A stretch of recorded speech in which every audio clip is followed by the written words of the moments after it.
नमस्कार दोस्तों, स्वागत है आपका मेरे चैनल राना एग्री टॉक्स में। और आज हम बात करेंगे कि आप जो बच्चे हैं जो 12th में हैं या जो ग्रेजुएशन के लिए देख रहे हैं अभी, या फिर जो ग्रेजुएशन कर रहे हैं और मास्टर्स में आना चाहते हैं बाहर, तो आज हम आपको एक क्विक ट्यूटोरियल दिखाएंगे कि कंप्यूटर स्क्रीन के ऊपर पूरा एक्चुअल में कैसे कोर्स ढूंढना है, कितनी फ़ीस है, कितनी स्कॉलरशिप हो सकती है, कैसे आपको एडमिशन लेना है, किन एजेंट्स के पास जाना है, किन के पास नहीं जाना है। तो वो सब हम आज डिस्कस करेंगे और बने रहिए हमारी वीडियो के साथ। सबसे पहले हमें गूगल पे जाना है, वहाँ पे जा कर के मैं यूनिवर्सिटी ऑफ क्वींसलैंड सेलेक्ट करूँगा। आप किसी भी यूनिवर्सिटी को सिलेक्ट कर सकते हैं जिस यूनिवर्सिटी में आपका मन है, या फिर आपका एजेंट जो आपको यूनिवर्सिटी दिलवा रहा है, तो उसके हिसाब से आप किसी भी यूनिवर्सिटी को गूगल पे जा कर के खोलिए, उसका मेन पेज खोलिए। सब इन्फॉर्मेशन आपको मेन पेज के ऊपर मिलेगी। आपको कुछ भी एजेंट अपनी तरफ से नहीं बताएगा, अगर बता रहा है तो वो गड़बड़ कर रहा है आपके साथ। तो जैसे मैंने यहाँ पे सिलेक्ट किया यूनिवर्सिटी ऑफ क्वींसलैंड के मेन पेज को, यहाँ पे ऑप्शन आया स्टडी को, मैंने सिलेक्ट किया यहाँ पे। तो फाइंड ए प्रोग्राम का ऑप्शन आएगा, यहाँ पे आप कुछ भी हिंट लिखिए जिस भी कोर्स में आप जाना चाहते हो। मैं एग्रीकल्चर लिख रहा हूँ यहाँ पे, तो एग्रीकल्चर से रिलेटेड हर कोर्सेज मेरे को यहाँ पे शो हो जाएगा। जो 12th कर रहे हैं बच्चे, उनको ग्रेजुएशन करनी है, यहाँ पे आकर के बैचलर्स करनी है, तो आप अंडर ग्रेजुएट का ऑप्शन यहाँ पे सिलेक्ट करोगे। जो बैचलर कर रहे हैं और उनको यहाँ पे मास्टर्स करनी है आकर के, तो आप पोस्ट ग्रेजुएट का जो ऑप्शन सिलेक्ट करोगे। जो बच्चे एग्रीकल्चर से रिलेटेड नहीं है या फिर किसी और कोर्स में आना चाहते हैं, तो इनमें से कुछ भी एक सिलेक्ट कोर्स करोगे आप, तो आपको वो उसके रिलेटेड इन्फॉर्मेशन शो करेगा। मैं यहाँ पे बैचलर ऑफ एग्रीकल्चर साइंस को सिलेक्ट कर रहा हूँ। अब एक चीज़ का आपको सबसे पहले ध्यान रखना है, डोमेस्टिक की जो फीस है वो इंटरनेशनल के से अलग है, तो आपको मेक श्योर करना है कि आप इंटरनेशनल को सिलेक्ट करो। फिर ये यहाँ पे आपको शो करेगा कि आपकी क्वालिफिकेशन किस कंट्री से है, तो यहाँ पे मैं इंडिया लिख दे रहा हूँ अभी। फिर आपको ये पूछेगा कि आपकी क्वालिफिकेशन किस बोर्ड से है, CBSE से है, ICSE से है, या फिर हरियाणा बोर्ड, या फिर कोई भी स्टेट बोर्ड है। तो मैं यहाँ पे अभी के लिए सिर्फ CBSE सिलेक्ट कर रहा हूँ।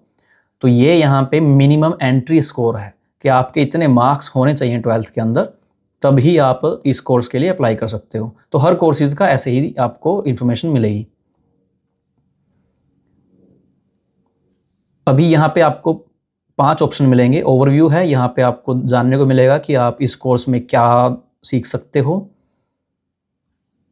कौन कौन से मेजर्स आप सिलेक्ट करोगे।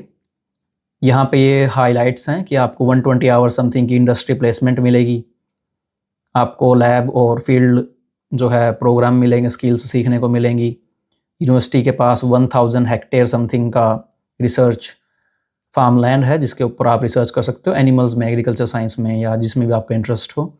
यूनिवर्सिटी जो है नंबर 1 है ऑस्ट्रेलिया के अंदर अभी, और 15th रैंक है उसकी वर्ल्ड में, QS वर्ल्ड यूनिवर्सिटी रैंकिंग के हिसाब से। ये 3 मेजर्स हैं। क्या क्या आप सीखोगे, किस तरीके से आप सीखोगे, लेक्चर्स हैं, ट्यूटोरियल्स हैं, ओवरसीज स्टडी है। अगर आपको कोई कोर्स ऐसा है जिसमें आपको फॉरेन कंट्रीज़ में जा करके सीखना पड़ेगा, तो वो आपको वो एक्स्ट्रा कॉस्ट रहेगी उसकी, लेकिन वो भी ऑप्शंस अवेलेबल हैं। रिसर्च एक्सपीरियंस रहेगा, laboratory, field work, seminars, workshops. फिर है कि व्हाट यू विल स्टडी। तो अगर आप यहाँ पे सिलेक्ट करोगे, इसमें आपको जानने को मिलेगा कि आपके एक्चुअल में सब्जेक्ट्स कौन से होंगे, क्या आपका कोर्स पैटर्न है, क्या प्रोग्राम इन्होंने बनाया है, कितने कोर्सेज आपको लेने हैं, कितने नहीं लेने हैं। तो इसमें जो है आपको 48 यूनिट्स जो है कंप्लीट करनी पड़ेगी। 48 यूनिट्स मतलब 24 सब्जेक्ट्स। तो 3 साल में आपको 48 यूनिट्स लेनी है, तो हर साल में 16 यूनिट, तो 2 यूनिट का 1 सब्जेक्ट बनता है। तो अगर आप 16 यूनिट 1 साल में कंप्लीट कर रहे हो, तो आपको कम से कम 8 सब्जेक्ट लेने पड़ेंगे, 4 सब्जेक्ट 1 सेमेस्टर में। तो 2 सेमेस्टर के हो गए 16 यूनिट, 8 सब्जेक्ट। और जो प्रोग्राम किस हिसाब से है, कौन से आपकी करियर पॉसिबिलिटीज़ हैं, कि आप अगर ग्रेजुएशन करते हो, बैचलर ऑफ एग्रीकल्चर साइंस करते हो, तो उसके कौन से ऑप्शंस आपको हैं अवेलेबल, कि जिस फील्ड में आप जा सकते हो, आप क्या काम कर सकते हो। Agronomist, animal technician, horticulturist, research manager, तो ये सारे ऑप्शंस यहाँ पे आपको देखने को मिलेंगे। और जो बच्चे दूसरे कोर्सेज में जा रहे हैं, bachelors of let's say commerce में जा रहे हो, अकाउंटेंसी में जा रहे हो, या फिर BTech कर रहे हो, या फिर कोई IT में जा रहा है, तो ये जो ऑप्शन है ये हर कोर्स के अंडर अवेलेबल रहेगा, लेकिन उसके जो प्रोफेशंस होंगे वो अलग होंगे। तो एग्रीकल्चर के हिसाब से ये कुछ टर्म्स हैं जो आपको नहीं समझ में आएंगी अभी, लेकिन अगर आप सर्च करोगे तो आपको पता चलेगा कि वो बंदे काम क्या करते हैं। और अगर आप एग्रोनॉमिस्ट बनते हो तो इतना पैकेज है हर साल आपके बच्चे का और आपका, अगर आप इस तरीके की कोई स्टडी लेकर के इस तरीके की कोई जॉब करते हो। तो ये जो है एक एवरेज है, 80 to 100 वेरी करता है स्टार्टिंग से, और डिपेंड करता है आप कहीं 65 में भी लोगे, 70 में भी स्टार्ट करोगे, लेकिन विद एक्सपीरियंस आपका वो बढ़ता रहेगा। अभी हम आपको दिखाएंगे कि एंट्री रिक्वायरमेंट्स क्या हैं, कि आपको इस कोर्स में, इस यूनिवर्सिटी में एडमिशन लेने के लिए क्या चाहिए है, आपके पास क्या प्रोफाइल होनी चाहिए आपकी। ये जो है यूनिवर्सिटी, हर यूनिवर्सिटी का अलग अलग रहता है। तो हम यूक्यू की बात कर रहे हैं तो यहाँ पे जो है मिनिमम स्कोर जो है आपकी स्टडी का वो इतना है होना चाहिए। आपके पास 12th की डिग्री होनी चाहिए अगर आप बैचलर के लिए आ रहे हो तो। आपके पास मैथमेटिक्स ज़रूर होना चाहिए। नॉन मेडिकल मेडिकल का इसमें कुछ लिखा नहीं है, तो पर मैं फिर भी रिकमेंड करूँगा कि आपके पास नॉन मेडिकल मेडिकल हो तो अच्छा है, क्योंकि बहुत सारे कंसेप्ट्स हैं साइंस के जो आप समझने में आपको बहुत इशू होगा बाद में। तो बेटर है आपके पास नॉन मेडिकल मेडिकल कुछ भी हो, पर मैथमेटिक्स को होना कंपलसरी है। इंग्लिश टेस्ट में अगर आप बात करते हो तो आइल्स में आपके पास टोटल 6.5 बैंड होने चाहिए, और हर एक सब्जेक्ट के अंदर आपके 6 बैंड होने कंपलसरी हैं। पीटी अगर कोई कर रहा है तो उसके पास 64 टोटल होना चाहिए, और मिनिमम 60 हर एक स्ट्रीम, हर एक उसके अंदर बैंड होने चाहिए आपके। मेजर्स मैंने आपको दिखाई दिया है कि ये 3 मेजर्स हैं जो बैचलर्स में आप सिलेक्ट कर सकते हो।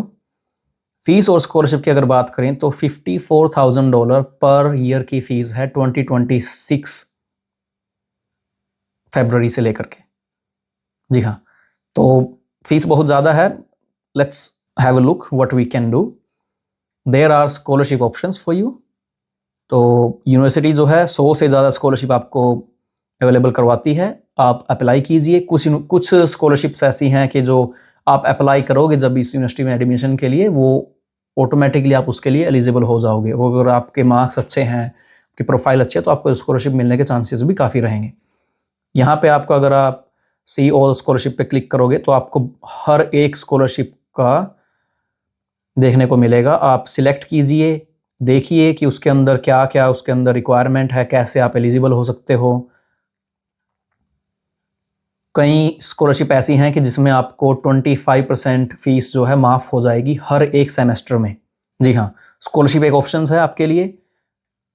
अप्लाई कैसे करना है, जब आप हाउ टू अप्लाई पे जाओगे तो यहाँ पे आपको एक ऑप्शन मिलेगा approved UQ agent in your country, कि यूनिवर्सिटी ऑफ क्वींसलैंड के जो अप्रूव्ड एजेंट्स हैं वो कहाँ पे हैं। अगर मैं यहाँ पे क्लिक करता हूँ, ये यहाँ पे आपको दिखा रहा है कि आप यहाँ पे टाइप कीजिए। लेट्स से मैं चंडीगढ़ लिख देता हूँ अभी। चलो मैं करनाल लिखता हूँ जो मेरा डिस्ट्रिक्ट लगता है। अगर मैं करनाल लिखता हूँ तो यहाँ पे 5 किलोमीटर के दायरे में मुगल कनाल के अंदर ग्लोबल रीच के नाम से कोई एजेंट है जो यूक्यू का अप्रूव्ड एजेंट है, यूक्यू की फाइल लगाता है। अगर मैं 50 किलोमीटर के दायरे में लिखता हूँ आईडीपी, मैं इनको रिकमेंड करूँगा 100%। जो भी बच्चा, अगर उसकी फ़ाइल में कोई झोल नहीं है, उसको पढ़ने के लिए आना है, फ़ंड की कोई दिक्कत नहीं है, अगर बैंक लोन हो सकता है, मास्टर्स हो बैचलर्स हो, मैं आईडीपी वालों को हमेशा रिकमेंड करता हूँ, क्योंकि एक तो ये इनकी कोई कमीशन नहीं होता है, अप्रूव्ड एजेंट है। आईडीपी के आइल्स अगर कोई बच्चा कर रहा हो तो आईडीपी, ब्रिटिश काउंसिल, यही 2 जो है बोर्ड हैं जो एग्ज़ाम करवाते हैं। आईडीपी के एजेंट्स हैं इंडिया के अंदर, दिल्ली में है, कुरुक्षेत्र में है। ये यहाँ पे जो है कुरुक्षेत्र के अंदर है, ये इसका एड्रेस दिख रहा है वीडियो में। अगर आप इनके पास जाओगे तो ये फ्री काउंसलिंग करते हैं, आपको कोई पैसा देने की ज़रूरत नहीं है। जाइए वहाँ पे, पता कीजिए कि आपके लिए कौन सा कोर्स सुटेबल है। अगर यहाँ पे आप क्लिक करोगे, इनकी वेबसाइट है, लोकेशन है, पूरा एड्रेस है, आपको किसी भी सिफारिश की ज़रूरत नहीं है। जाइए वहाँ पे, बात कीजिए उनसे कि ये मेरी डिग्री है, ये मेरी बैचलर है, मैं इस कोर्स में जाना चाहता हूँ। एग्रीकल्चर ही नहीं, हर किसी कोर्स के लिए आईडीपी सबसे बेस्ट है, क्योंकि वो डायरेक्ट फाइल हैंडल करते हैं यूक्यू के लिए या किसी और यूनिवर्सिटीज़ के लिए। वो कोई फीस नहीं लेते हैं। आपका वीज़ा भी आ जाएगा तब भी आपको कोई कमीशन नहीं देना, कोई फीस नहीं देना। मुझे ये चीज़ नहीं पता थी, तो ये मेरे से गलती हुई थी उस टाइम पे। अगर मेरे को पता होता और मेरे पास फंड होता तो मैं ज़ाहिर सी बात में आईडीपी में जाता। मुझे नहीं पता था इस बात का, तो ये गलती मेरे से हुई थी। कोशिश कीजिए आपसे ये गलती ना हो।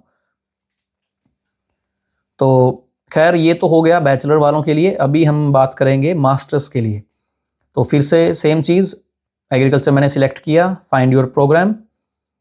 यहाँ पे मास्टर्स ऑफ एग्रीकल्चर साइंस पे मैंने सिलेक्ट किया। सेम चीज़ है, इंटरनेशनल स्टूडेंट है, आपकी यूनिवर्सिटी जो है। हाँ, इस पे ये क्वालिफिकेशन वाला पैटर्न थोड़ा सा डिफरेंट है। बैचलर में जब आप आते हो तो हर यूनिवर्सिटी का मार्किंग क्राइटेरिया अलग होता है कि 10 में से आपको जीपीए मिलता है। फिर इसमें से आपको सिलेक्ट करना है कि जो आपकी यूनिवर्सिटी है उसका पॉइंटिंग स्केल क्या है, कि वो 10 में से जीपीए दे रही है तो 4.5 वाला फेल है या 4 वाला फेल है, कि पास कहाँ पे हो रहे हो आप। 4.5 मिनिमम मार्क्स हैं पास होने के या 5 है। तो जिस यूनिवर्सिटी से मैंने किया था, एमआईटी यूनिवर्सिटी से मैंने ग्रेजुएशन की थी, तो उनका 4.5 समथिंग होता था शायद उस टाइम पे। तो अगर मैं इसको सिलेक्ट करता हूँ तो आपका जो ओवरऑल सीजीपीए है वो 5.88 होना चाहिए, तभी आप इस यूनिवर्सिटी में अप्लाई करने के लिए, एडमिशन लेने के लिए एलिजिबल होंगे। तो ये तो हो गया इसका मार्किंग क्राइटेरिया। अभी बात करते हैं कि आपको पढ़ने को क्या मिलेगा। देखिए ऑप्शंस ये हैं कि आपको लेक्चर्स, ट्यूटोरियल्स, वर्क प्लेसमेंट्स हो सकती हैं, रिसर्च एक्सपीरियंस मिलेगा, लैबोरेटरी वर्क मिलेगा, फील्ड वर्क मिलेगा सीखने को। अब आप स्टडी क्या करोगे? अगर आप यहाँ पे सिलेक्ट करते हो तो ये पूरा का पूरा सिस्टम यहाँ पे आ जाएगा। मैं रिकमेंड करूँगा 2 इयर्स ड्यूरेशन कोर्स की, क्योंकि 32 यूनिट्स होगी।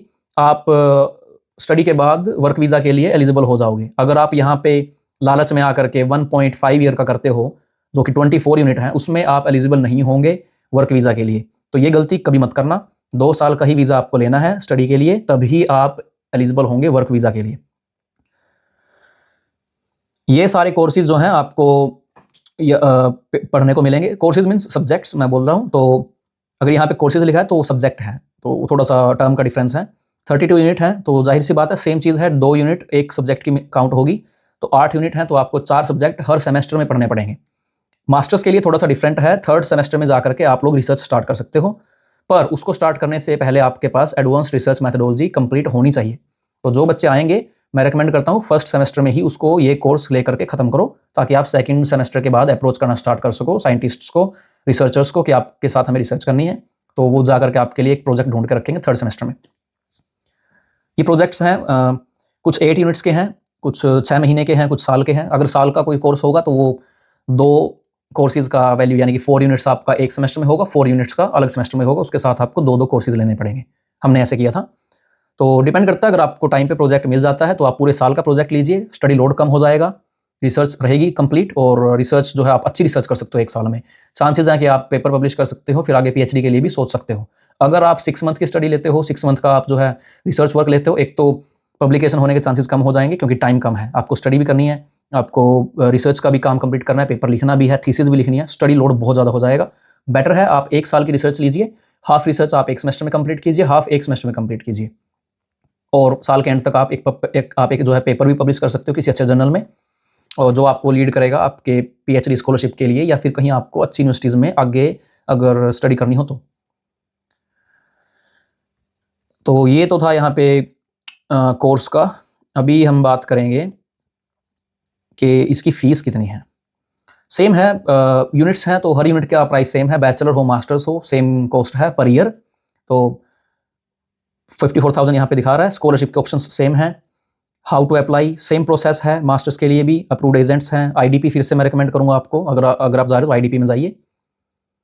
हर यूनिवर्सिटी में जहाँ भी आप सर्च कर रहे हो प्लीज़ ये चीज़ ज़रूर देखिए कि उसका क्रीकोस कोड क्या है।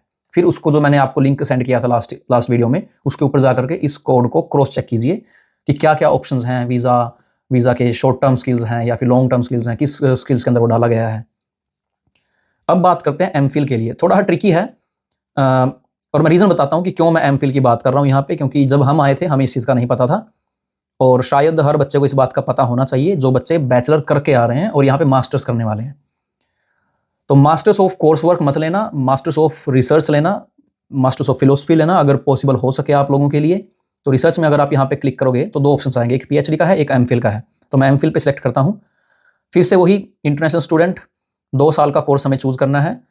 और ये थोड़ा डिफरेंट है, यहाँ पे रिसर्च क्वार्टर है यहाँ पे, जहाँ पे हम मास्टर्स में सिर्फ 2 इनटेक में आ सकते हैं, मार्च में या फिर जुलाई में। यहाँ पे आप जनवरी, अप्रैल, जुलाई और अक्टूबर, साल में 4 बार एंटर कर सकते हो। कभी भी स्टार्ट करो, वहीं से आपका कोर्स स्टार्ट होगा। कोई ऐसा नहीं है कि आपको रिसर्च क्वार्टर 1 में ही आना है या 2 में ही आना है। लेकिन इसकी जो है रिक्वायरमेंट थोड़ी डिफरेंट है। फीस यहाँ पे शो नहीं होगी, उसके लिए आपको दूसरा ऑप्शन सेलेक्ट करना पड़ेगा। देखिए, सबसे पहले तो आप समझ लीजिए कि आपका जो मास्टर्स ऑफ फिलोसफी है उसके अंदर आपको 40,000 वर्ड की एक थीसिस सबमिट करनी पड़ेगी आपके रिसर्च वर्क के ऊपर। ये आपका कोर्स शो करेगा। ये क्रीकोर्स कोड है। एग्रीकल्चर में जो बच्चे आ रहे हैं उसके लिए ये है, जो आर्किटेक्चर वगैरह या फिर किसी और सब्जेक्ट में आ रहा है तो उसके लिए फिर ये 215 रहेगा। उसको मैं दिखा देता हूँ कहाँ से उसको शो करना है। एंट्री रिक्वायरमेंट्स क्या है, ये सबसे मेन स्टेप है एमफिल में एडमिशन लेने के लिए। ये देखिए, एकेडमिक एंट्री लेवल जो है रिक्वायरमेंट है, एक तो आपके पास ऑलरेडी ग्रेजुएशन हुई होनी चाहिए इंडिया में। दूसरा है आपकी जो डिग्री है, यूनिवर्सिटी डिग्री है, वो अप्रूव्ड होनी चाहिए। इंग्लिश रिक्वायरमेंट सेम रहेंगी, 6.5 टोटल होना चाहिए आपका आइल्स स्कोर और 6 ईच होना चाहिए। अप्रूव्ड डिग्री के साथ साथ अगर आप ये लाइन देखते हो कि आपके पास एक चीज़ होनी चाहिए एमफिल में आने के लिए, या तो ऑनर्स की डिग्री हो या फिर 2 साल का रिसर्च वर्क हो आपके पास, रेलेवेंट एक्सपीरियंस हो, और वो डीन से अप्रूव होना चाहिए। तो बेटर है, हम सिंपल सी बात है, हम सिर्फ एक चीज़ लेकर चलते हैं कि हम आपके पास बैचलर डिग्री है, वो चीज़ हम मानते हैं। सिलेक्ट फॉर एग्जाम्पल ले लेते हैं कि आपके पास बैचलर डिग्री है। अब रेलेवेंट एक्सपीरियंस में क्या आता है, रिसर्च मैथोडोलॉजी का जो है एक कोर्स है, एक सब्जेक्ट है वो जो बैचलर्स में हर एक को पढ़ाया जाता है। तो कोशिश कीजिए वो सब्जेक्ट आप 100% अच्छे मार्क्स से उसको पास कीजिए। अगर आप बैचलर में हैं, अपने प्रोफेसर्स को अप्रोच कीजिए कि आपको छोटा मोटा कोई प्रोजेक्ट मिल जाए बैचलर्स के दौरान, तो वो जो है आपका एक रिसर्च वर्क एक्सपीरियंस काउंट होगा और आप उसको डीन से अप्रूव करवा सकते हैं, आपके एचओडी से अप्रूव करा सकते हैं अपनी यूनिवर्सिटी के अंदर। फिर अगर हो सके तो प्लीज़ एक पेपर अपना रिसर्च में पब्लिश कीजिए वहाँ पे बैचलर में या फिर बैचलर के बाद, जब तक का आपका ये प्रोसेस नहीं हुआ है। उसमें क्या होगा, यही एक एलिजिबिलिटी क्राइटेरिया है एमफिल में आने के लिए। हमें इस चीज़ का बिल्कुल भी नहीं पता था, हमें कोई आइडिया नहीं था, तो मैं ये नॉलेज आपके साथ शेयर कर रहा हूँ। तो प्लीज़ जाकर के इसको देखिए, एक पेपर कम से कम पब्लिश कीजिए किसी अच्छे जर्नल में, फिर आप अप्लाई करने के लिए एलिजिबल होंगे। और एमफिल जो है स्कॉलरशिप पे करोगे तो बेस्ट है, क्योंकि स्कॉलरशिप पे अगर आप करते हो तो आपकी पूरी की पूरी ट्यूशन फीस जो है माफ हो जाएगी। आपको 1 रुपया नहीं देना यूनिवर्सिटी को, बल्कि यूनिवर्सिटी आपको पैसा देगी पढ़ने के लिए। स्कॉलरशिप के ऊपर आपको हर खर्चा मिलेगा। अगर आप कहीं जा रहे हो, कोई किसी कॉन्फ्रेंस में जाकर के आप पब्लिश कर रहे हो, कोई कॉन्फ्रेंस पेपर आप लिख रहे हो, जो भी आपका काम है उस हर चीज़ के लिए यूनिवर्सिटी आपको स्पॉन्सर करेगी। और तो और यहाँ पे जाकर के आप देख सकते हो कि भी स्कॉलरशिप के लिए अप्लाई कैसे करना है। ये सारी स्कॉलरशिप्स हैं यहाँ पे, लेकिन एक सबसे बेस्ट ऑप्शन मैं आपको बताता हूँ।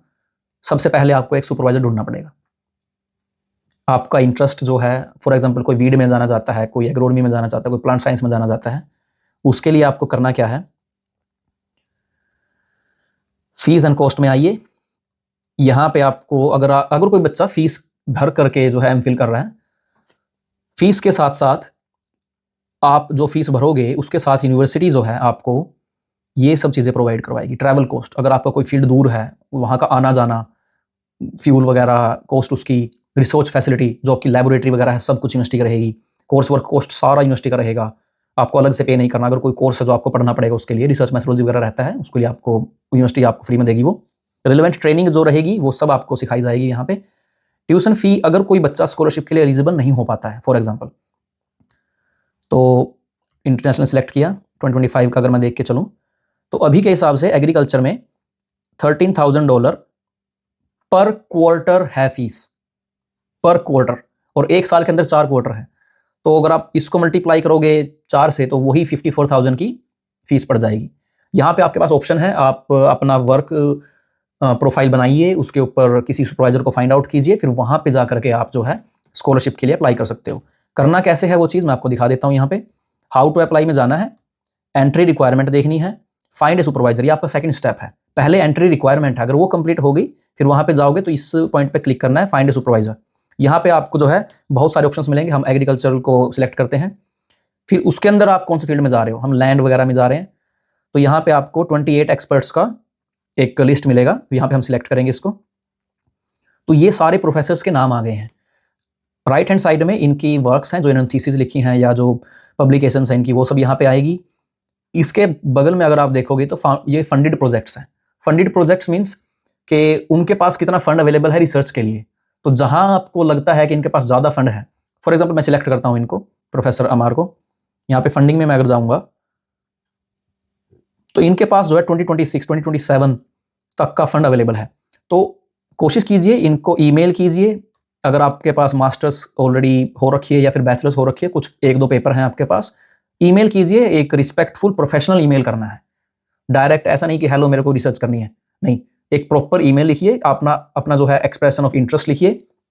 आप सिलेक्ट कर सकते हो कि कौन सा प्रोफेसर आपको सही लग रहा है, किस प्रोफेसर के आपके पास रिसर्च करनी है। अगर आपको लगता है कि आपका एक्सप्रेशन ऑफ इंटरेस्ट जो है वीड में है, एग्रोनॉमी में है, उसके हिसाब से आप जो है शॉर्टलिस्ट कर सकते हो प्रोफेसर्स को। उनको ईमेल डालिए, अपना इंटरेस्ट शो कीजिए कि आपको किस टाइप की रिसर्च पसंद है और किस फंड में आप उनके साथ अटैच होना चाहते हो। तो ये था कि आपको एक्सपर्ट्स को कैसे सिलेक्ट करना है। अब हम शो करेंगे आपको थर्ड स्टेप क्या है। अपने डॉक्यूमेंट गैदर करने हैं, उनकी जो है पीडीएफ बनानी है। पीडीएफ किन की बनानी है, ये सारे आपको यहाँ पे सिलेक्ट करने हैं। आपको आपके पास ये सब चीज़ें होनी चाहिए। सिलेक्ट करोगे आपको पूरी डिटेल में इंफॉर्मेशन मिलेगी। तो ये था हमारा छोटा सा ट्यूटोरियल।